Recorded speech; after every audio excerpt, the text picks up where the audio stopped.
American ഭരണഘടനയുടെ ചരിത്രത്തിലെയും പൗരാവകാശ നിയമങ്ങളിലെയും വളരെ നിർണായകമായ ഒരു വിധിയാണ് കഴിഞ്ഞ ദിവസം പുറത്തു വന്നിരിക്കുന്നത്. ട്രംപ് ഭരണകൂടം കൊണ്ടുവന്ന birthright citizenship executive order US supreme കോടതി റദ്ദാക്കിയിരുന്നു. എന്താണ് ഈ വിധിയെന്നും ഈ വിധി റദ്ദാക്കാനുള്ള കാരണം എന്താണെന്നുമാണ് നമ്മൾ ഇന്ന് ചർച്ച ചെയ്യുന്നത്. ട്രംപ് വേഴ്സസ് ബാർബറ എന്നൊരു കേസിലാണ് ഇപ്പോൾ സുപ്രീം കോടതി വിധി പറഞ്ഞിരിക്കുന്നത്. ജസ്റ്റിസ് ജോൺ റോബർട്ട്സിന്റെ നേതൃത്വത്തിലുള്ള ഒരു കൂട്ടം ജഡ്ജിമാരാണ് ഈ കേസിൽ ഒരു അന്തിമ വിധി പറഞ്ഞിരിക്കുന്നത്. എന്താണ് കേസെന്ന് വെച്ച് കഴിഞ്ഞാൽ, രണ്ടാം ടൈമിൽ ഡൊണാൾഡ് ട്രംപ് അധികാരത്തിലെത്തിയപ്പോൾ ആദ്യം ഒപ്പുവെച്ച ഒരു ഉത്തരവായിരുന്നു ജന്മാവകാശ പൗരത്വത്തിന് എതിരെയുള്ളത്. ഈ ഉത്തരവ് പറയുന്നതെന്ന് പറഞ്ഞാൽ, അതായത് വിദേശികൾ അനധികൃതമായോ അല്ലെങ്കിൽ US പൗരത്വമില്ലാതെയോ US വരികയും അവിടെ അവർക്ക് കുട്ടികൾ ജനിക്കുകയും ചെയ്താൽ ആ കുട്ടികൾക്ക് പൗരത്വം നൽകില്ല എന്നായിരുന്നു ഈ ഓർഡർ പറഞ്ഞിരിക്കുന്നത്. എന്നാൽ പിന്നീട് ഈ ഓർഡർ വളരെ ചർച്ചയാവുകയും ഇത് കേസാവുകയും ചെയ്തു. സുപ്രീം കോടതി ട്രംപിന്റെ ഈ ഓർഡർ പൂർണ്ണമായും റദ്ദാക്കിയിരിക്കുകയാണ്. വിധിക്ക് ശേഷം സുപ്രീം കോടതി ഒരു നിർണായക കാര്യവും പറഞ്ഞു. അതായത് US മണ്ണിൽ ജനിക്കുന്ന ഏതൊരു കുട്ടിക്കും അല്ലെങ്കിൽ ഏതൊരു വ്യക്തിക്കും US പൗരത്വത്തിന് അർഹതയുണ്ട്. അതായത് ഭരണഘടനാ നിയമങ്ങൾ ഒരിക്കലും പ്രസിഡന്റിന് മാറ്റാൻ സാധിക്കില്ല. ഇനി ട്രംപിന്റെ ഈ ഉത്തരവ് നമുക്ക് വിശദമായിട്ടൊന്ന് നോക്കുകയാണെങ്കിൽ, ട്രംപിന്റെ ഉത്തരവിൽ പറഞ്ഞിരിക്കുന്നത് പൗരത്വമില്ലാത്ത മാതാപിതാക്കൾക്ക് ജനിക്കുന്ന കുട്ടികൾക്ക് ഒരു കാരണവശാലും US പൗരത്വത്തിന് അർഹതയുണ്ടായിരിക്കില്ല. ഒന്നെങ്കിൽ ഒരാളെങ്കിലും, അതായത് അച്ഛനോ അമ്മയോ ആരെങ്കിലും പൗരത്വമുള്ള ആളായിരിക്കണം, അല്ലെങ്കിൽ അവർ അമേരിക്കൻ പൗരനായിരിക്കണം. അല്ലാത്ത പക്ഷം ഒരു കാരണവശാലും പൗരത്വം കൊടുക്കില്ല എന്നായിരുന്നു ട്രംപിന്റെ കടുത്ത നിലപാട്. ഇത് എനിക്ക് തോന്നുന്നു കുടിയേറ്റ നിയമങ്ങളിൽ കർശനമായ മാറ്റങ്ങൾ കൊണ്ടുവരുന്നതിന്റെ ഭാഗമായി തന്നെ ട്രംപ് ഭരണകൂടം അവതരിപ്പിച്ച ഒരു പുതിയ നടപടിയായിരുന്നു. ഈ ഒരു നിയമം എന്ന് പറയുന്നത് വർഷങ്ങൾക്ക് മുന്നേ ഉള്ളതാണ്. നേരത്തെയും ഇത്തരത്തിലുള്ള കാര്യങ്ങൾ നടപ്പിലാക്കിയിരുന്നു. എന്നാൽ ഇപ്പോൾ കൃപ പറഞ്ഞതുപോലെ തന്നെ കുടിയേറ്റം ഇല്ലാതാക്കുക എന്നൊരു പൂർണ്ണ ലക്ഷ്യം വെച്ചുകൊണ്ട് തന്നെയാണ് ട്രംപ് ഇത്തരത്തിലൊരു നീക്കം നടത്തിയിട്ടുള്ളത്. ട്രംപിനെ സംബന്ധിച്ച് ഇതൊരു കനത്ത തിരിച്ചടിയാണ് ലഭിച്ചത്. നേരത്തെ തന്നെ താരിഫ് കേസുമായി ബന്ധപ്പെട്ട സുപ്രീം കോടതി അത് റദ്ദാക്കിയിരുന്നു. ആ ഒരു കേസിന് പിന്നാലെയാണ് ട്രംപിനേറ്റ രണ്ടാമത്തെ ഒരു കനത്ത പ്രഹരം തന്നെ നമുക്കിതിന് പറയാം. ഇനി ട്രംപ് ഇതിനെ ഏത് രീതിയിലാണ് പ്രതികരിക്കുക എന്ന് വലിയൊരു ചർച്ചയായിട്ടുണ്ട്. ഇപ്പോൾ ഓൾറെഡി അവൻ അങ്ങനെയൊരു അവകാശമുള്ളത് അത് റദ്ദാക്കേണ്ട ആവശ്യമില്ല എന്നാണ് പറഞ്ഞിട്ടുള്ളത്. അതായത് എങ്ങനെയാണോ നമ്മൾ മുന്നോട്ട് വന്നിരിക്കുന്നത് അതേ രീതിയിൽ തന്നെ ഇനിയും മുന്നോട്ട് തന്നെ പോകണമെന്നാണ് ഇപ്പോൾ സുപ്രീം കോടതി വിധി പറഞ്ഞിട്ടുള്ളത്. പക്ഷേ ട്രംപിൻ്റെ ഭാഗത്ത് നിന്ന് കുടിയേറ്റം പൂർണ്ണമായും ഇല്ലാതാക്കുക എന്ന് ലക്ഷ്യമിട്ടുകൊണ്ട് ഇനി ട്രംപ് എന്താണ് നടത്തുക എന്ന് നമുക്കൊരിക്കലും പറയാൻ പറ്റില്ല. ഇപ്പം നേരത്തെ ഹൃദയ പറഞ്ഞു ട്രംപ് ഇനി എന്താ ചെയ്യാൻ പോകുന്നതെന്ന് പറയാൻ പറ്റില്ല എന്ന്. പക്ഷേ സുപ്രീം കോടതി വിധി പറഞ്ഞിരിക്കുന്നത് ഭരണഘടനാ നിയമങ്ങൾ മാറ്റാൻ ഒരു പ്രസിഡന്റിനും അധികാരമില്ല എന്നാണ്. അപ്പം അതിനർത്ഥം എന്താണ്? പ്രസിഡന്റിന് ട്രംപിന് ഇത് മാറ്റാനുള്ള യാതൊരുവിധ റൈറ്റും കോടതി നൽകുന്നില്ല, അതുപോലെ ഭരണഘടനയും അനുവദിക്കുന്നില്ല എന്നാണ്. നമുക്ക് ബർത്ത് റൈറ്റ് സിറ്റിസൺഷിപ്പിന്റെ കാര്യം നോക്കിക്കഴിഞ്ഞാൽ അത് രൂപം പ്രാപിച്ചത് 1868 ഈ വിധി പറയുന്നത് ആര് US വന്നാലും, അതായത് എങ്ങനെ വന്നാലും അവർക്ക് അവിടെ കുട്ടികൾ ജനിക്കുകയാണെങ്കിൽ ആ കുട്ടികൾക്ക് US പൗരത്വം നൽകണമെന്നാണ്. അപ്പം ഇത് അന്ന് പുറപ്പെടുവിച്ച ഒരു വിധിയാണ്. അതായത് ട്രംപിന് മുന്നുള്ള പല പ്രസിഡന്റുമാർ വന്നിട്ടും ഇതിൽ ഒന്നും അവർ ചെയ്തിട്ടില്ല. പക്ഷേ ട്രംപ് ഇപ്പോൾ ചെയ്യുന്നത് കുടിയേറ്റം കുറയ്ക്കുക, US പൗരന്മാർക്ക് മുൻഗണന നൽകുക എന്ന ഉദ്ദേശത്തോടെയാണ് ഇതൊക്കെ എടുത്തു മാറ്റിയിരിക്കുന്നത്. അതേസമയം തന്നെ ട്രംപ് രണ്ടാം തവണയും ഭരണത്തിൽ കയറിയ സമയത്ത്, അതായത് 2025 ജനുവരി 20 ഒരു എക്സിക്യൂട്ടീവ് ഉത്തരവിൽ ഒപ്പുവെച്ചിട്ടുണ്ടായിരുന്നു. അതാണ് സത്യം പറഞ്ഞു കഴിഞ്ഞാൽ ഇത്തരത്തിലൊരു വിവാദത്തിന് വഴിയൊരുക്കിയിട്ടുള്ളത്. ഈ ഒരു ഉത്തരവ് എന്ന് പറയുന്നത് അമേരിക്കയിൽ നിയമപരമായി സ്ഥിര താമസക്കാരോ അല്ലെങ്കിൽ പൗരത്വം ഇല്ലാത്ത മാതാപിതാക്കൾക്ക് ജനിക്കുന്ന കുട്ടികൾക്ക് അമേരിക്കൻ പൗരത്വത്തിനുള്ള ഒരു അർഹത ഉണ്ടായിരിക്കില്ല എന്ന് വ്യക്തമായിട്ട് അന്ന് പറഞ്ഞിട്ടുണ്ടായിരുന്നു. കുറഞ്ഞത് മാതാപിതാക്കൾ ഒരാളെങ്കിലും, നേരത്തെ കൃപ പറഞ്ഞതുപോലെ തന്നെ ഒന്നെങ്കിൽ അച്ഛൻ അല്ലെങ്കിൽ അമ്മ, ഇവരിൽ ആരെങ്കിലും US പൗരത്വം ഉള്ളവരായിരിക്കണം. അങ്ങനെയുള്ള ഒരാൾക്ക് മാത്രമേ അവിടെ സ്ഥിര പൗരത്വത്തിന് അവകാശം ലഭിക്കുകയുള്ളൂ എന്നും കൂടെ അന്ന് ട്രംപ് പറഞ്ഞായിരുന്നു. ഇതാണ് സത്യം പറഞ്ഞു കഴിഞ്ഞാൽ ഒരു വിവാദത്തിലേക്ക് നയിച്ചിരുന്നത്. പക്ഷേ അന്ന് തന്നെ കോടതിയും അതുപോലെയുള്ള മറ്റുള്ളവരും പറഞ്ഞിട്ടുണ്ടായിരുന്നു, കാലങ്ങളായി നമ്മൾ പാലിച്ചു വരുന്ന നിയമങ്ങളിൽ നിന്നും ലംഘനമായിട്ടാണ് ഇനി ഈ ഒരു കാര്യം പോവുക എന്നും ഇതൊരു വലിയ വിവാദത്തിലേക്ക് വഴിവെക്കുമെന്നും എന്ന് പറഞ്ഞായിരുന്നു. പക്ഷെ ട്രംപ് അന്ന് ആവർത്തിച്ചു പറഞ്ഞു, ഇനി ഇത്തരത്തിലുള്ള ഒരു നിയമം ഞാൻ അധികാരത്തിലിരിക്കുന്ന സമയത്ത് പണ്ടത്തെ നിയമങ്ങളൊന്നും ഇവിടെ പാടില്ല എന്നൊരു രീതിയിൽ ട്രംപ് പറഞ്ഞിട്ടുണ്ടായിരുന്നു. അത് തന്നെയാണ് ഈ ഒരു വിവാദത്തിലേക്ക് വഴിവെച്ചിരിക്കുന്നതും. നമുക്കിനി കോടതിയിൽ എന്തായിരുന്നു ഇതിൻ്റെ വാദം എന്ന് നോക്കാം. 2026 ഏപ്രിലിൽ ട്രംപ് നേരിട്ട് കോടതിയിൽ ഹാജരായിട്ടുണ്ടായിരുന്നു ഈ കേസിൻ്റെ വാദം നടക്കുന്ന സമയത്ത്. അത് US ആദ്യമായിട്ടാണ് ഒരു സിറ്റിംഗ് പ്രസിഡന്റ് ഇത്തരം ഒരു കേസിന് വേണ്ടി കോടതിയിൽ ഹാജരായിരിക്കുന്നത്.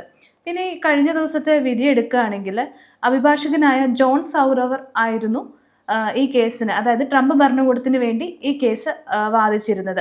അദ്ദേഹം കോടതിയിൽ വാദിച്ചത് എന്താണെന്ന് വെച്ച് കഴിഞ്ഞാൽ, താൽക്കാലിക വിസയിലെത്തുന്നവർ അല്ലെങ്കിൽ അനധികൃതമായി US എത്തുന്നവർ US നിയമവ്യവസ്ഥയോട് പൂർണ്ണമായും യോജിക്കുന്നില്ല എന്നാണ്, അല്ലെങ്കിൽ അവർ പൂർണ്ണമായും ഒരു നീതി പുലർത്തുന്നില്ല എന്നാണ്. അപ്പോൾ അങ്ങനെ വരുമ്പോൾ അങ്ങനെയുള്ളവരുടെ കുട്ടികൾക്ക് എന്തുകൊണ്ട് നമ്മൾ പൗരത്വം നൽകുന്നു എന്നൊരു ചോദ്യമൊക്കെ അദ്ദേഹം അവിടെ ചോദിച്ചിട്ടുണ്ടായിരുന്നു. ഇതിനുശേഷം അദ്ദേഹം പറഞ്ഞു, ഈ കാരണങ്ങൾ കൊണ്ട് തന്നെയാണ് ട്രംപ് ഭരണകൂടം ഇത്തരം ഒരു എക്സിക്യൂട്ടീവ് ഓർഡർ പുറപ്പെടുവിച്ചതും അനധികൃതമായി വന്നവരുടെ കുട്ടികൾക്ക് US പൗരത്വം നൽകാത്തതെന്നുമാണ് അദ്ദേഹം കോടതിയിൽ വാദിച്ചിരുന്നത്. എന്നാൽ ഇതിന് ഓപ്പോസിറ്റ് നിൽക്കുന്ന ആൾക്കാർ പറഞ്ഞത് ഇത് ഏറ്റവും കൂടുതൽ ബാധിക്കുന്നത് കുട്ടികളെയും പ്രസവിക്കാൻ നിൽക്കുന്ന സ്ത്രീകളെയുമാണെന്നാണ്. ഈ കേസിൽ ട്രംപിനെതിരെ വാദിച്ചിരിക്കുന്നത് അമേരിക്കൻ സിവിൽ ലിബർട്ടീസ് യൂണിയനെ പ്രതിനിധീകരിച്ച് നാഷണൽ ലീഗൽ ഡയറക്ടറായ സിസിലിയ വാങ് ആണ്. അവർ പറഞ്ഞിരിക്കുന്നത് ഇത് എന്തുകൊണ്ടും തെറ്റായ ഒരു നടപടിയാണ്, അല്ലെങ്കിൽ അങ്ങനെ പെട്ടെന്നൊന്നും ഇത് റദ്ദാക്കാൻ പറ്റില്ല, ഇത് ആയിരങ്ങളല്ല അനേകായിരങ്ങളെ ബാധിക്കുന്ന ഒരു വിധിയാണ് എന്നുള്ളതാണ്. ഇതിനൊപ്പം തന്നെ കോടതി വ്യക്തമാക്കിയിട്ടുണ്ടായിരുന്നു, citizenship than and now was the right to have rights to freely participate in our political community എന്നത്. ഇത് അമേരിക്കൻ ഭരണഘടന ഉണ്ടാക്കിയവർ തന്നെ ഈ ഒരു മണ്ണിൽ ജനിച്ച് ഏതൊരു സ്വതന്ത്ര വ്യക്തിക്കും നൽകുന്ന ഒരു ഉറപ്പ് കൂടിയാണ് ഈ ഒരു അവകാശം എന്നത്. ഇത് കോടതി ആ ഒരു സമയത്ത് വ്യക്തമാക്കിയിട്ട് പറഞ്ഞിട്ടുണ്ടായിരുന്നു. പക്ഷേ ട്രംപിൻ്റെ അഭിഭാഷകൻ പറഞ്ഞിരിക്കുന്നത്, കൃപ നേരത്തെ പറഞ്ഞതുപോലെ തന്നെ ഇതൊരു കുടിയേറ്റത്തിൻ്റെ ബാധിക്കുന്ന രീതിയിലും അത്തരത്തിലൊരു ആൾ അനധികൃതമായി വന്നു കഴിഞ്ഞാലോ അല്ലെങ്കിൽ മറ്റ് രാജ്യങ്ങളിൽ നിന്ന് വന്നു കഴിഞ്ഞാൽ അതൊരിക്കലും അവരെ US പൗരന്മാരായി കാണില്ല എന്ന് തന്നെയാണ് ട്രംപ് ഉന്നയിക്കുന്ന വാദം. ഈ ഒരു വാദത്തിൽ തന്നെ 9 പേരിൽ 6 പേര് അനുകൂലിക്കുകയും 3 പേര് എതിർക്കുകയും ചെയ്തായിരുന്നു. ഇപ്പോൾ ഈ ഒരു 6 പേരിൽ തന്നെ 3 പേര് ട്രംപിനെ തള്ളിപ്പറഞ്ഞ ഒരു സാഹചര്യം കൂടിയാണ് നമുക്കിവിടെ കാണാൻ സാധിച്ചത്. ഇതും ട്രംപിനെ വലിയ രീതിയിൽ തന്നെ പ്രൊവോക്ക് ചെയ്തിട്ടുണ്ട്. ഇതിപ്പം ട്രംപ് തൻ്റെ സോഷ്യൽ ട്രൂത്ത് പേജിൽ തന്നെ ആ ദിവസം തന്നെ വ്യക്തമാക്കി പറഞ്ഞിട്ടുണ്ട്, ഇതിനെതിരെ ഞാൻ എന്തായാലും കനത്ത മറുപടി നൽകുമെന്ന രീതിയിൽ പറഞ്ഞിട്ടുണ്ട്. ഇനിയിപ്പോൾ കോടതി ഇത്തരത്തിൽ ഒരു റദ്ദാക്കിയതായി പറയുമ്പോഴും ട്രംപിൻ്റെ ഭാഗത്തു നിന്നും ഇനി എന്തെങ്കിലും വരുമോ എന്നത് ശരിക്കും ഒരു ചോദ്യചിഹ്നമായിട്ട് മാറുകയാണ്.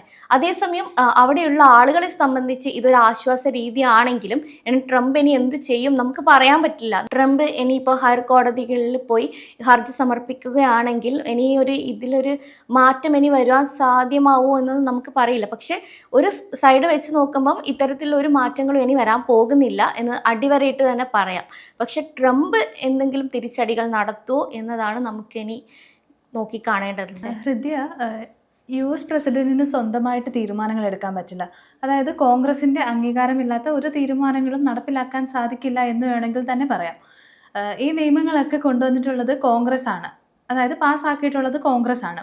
ഹൃദയ നേരത്തെ പറഞ്ഞതുപോലെ 9 അംഗങ്ങൾ അടങ്ങിയ ഒരു വലിയ ബെഞ്ചാണ് ഈ കേസിൽ വിധി പറഞ്ഞിരിക്കുന്നത്. അതിൽ 6 പേര് പൂർണ്ണമായും ട്രംപിനെ എതിർത്തവർ തന്നെയാണ്, 3 പേര് മാത്രമേ അനുകൂലിച്ചിട്ടുള്ളൂ.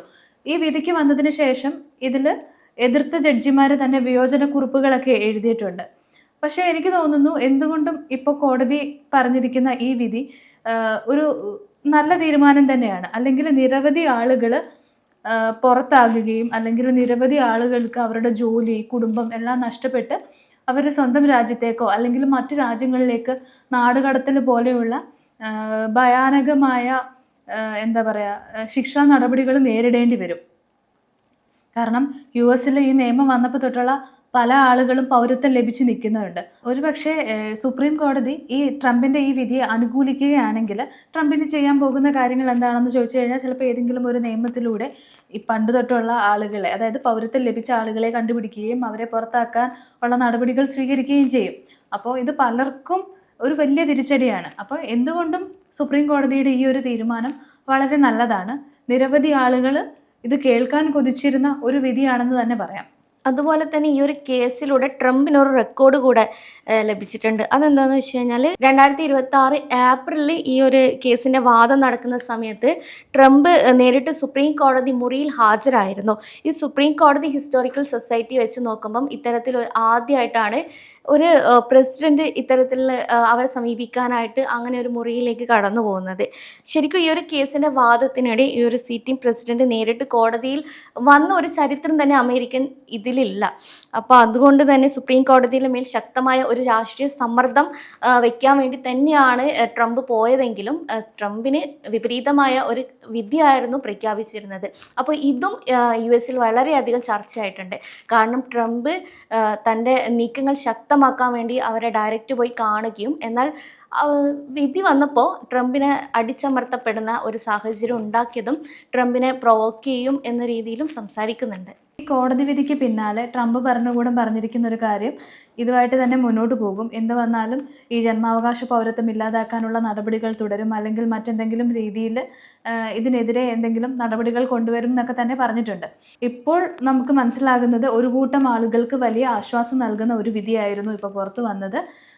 ബാക്കി എന്താണ് എന്നുള്ളത് നമുക്ക് വരും ദിവസങ്ങളിൽ തന്നെ കണ്ടറിയാം.